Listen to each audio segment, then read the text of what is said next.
Toucan Whisper, Excerpt 6. Número 6. From Toucan Whisper, Toucan Sing follows the fledgling bird and mute brother in the rigors of survival. Antonio also ponders methodical navigation on the byways to success, factoring optimal deference to his benefactress, Mrs. Mayfair. Gustavo didn't know what his mute son might be thinking, and Antonio isn't too sure either. In the next few weeks, Toucan dropped his baby down and sprouted feathers and was moved to the old cage outside the little casa, because a chicken belongs outside no matter what its shape or size or color. Baldo moved the cage from the ground to a rickety stack of bricks because Toucan was no chicken and should not have suffered ground hazards after surviving so much already. Gustavo died a few months later. He gazed up, glassy-eyed and feeble, saying he made many mistakes but always did his best. On a sigh, he was gone. Things changed when Gustavo died.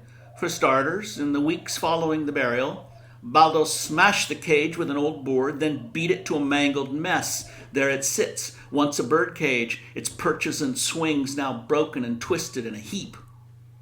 Toucan watched the thrashing from a nearby limb, presumably enjoying the demolition of his confinement. Baldo didn't exactly speak that day, but he mimicked Toucan's guttural surge. The harsh duet entertained and relieved them both. 148, 149, 150.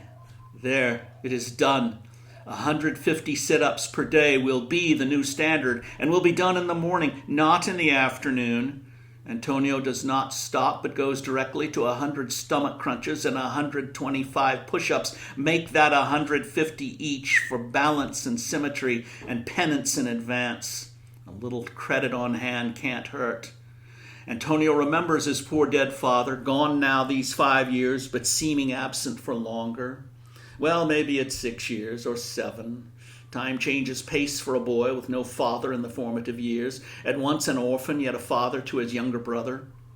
Dead already in an age younger than Mrs. Mayfair is now, Gustavo Garza showed twice the wear and tear and asked for nada, except maybe some warm tortillas for los niños. Maybe it's best that he died. Antonio ponders death because such thoughts also occur during blind, dumb effort. He huffs and knows that his father's early demise was not best. How could death be best? It cannot be. Antonio wonders if his father could have taught him what he's learned on his own. We can never know how Gustavo Garza might have influenced his exceptional son, the elder one. Perched stoically below tiny Jesus, Gustavo peers at his sons with just the right thing to say for all occasions.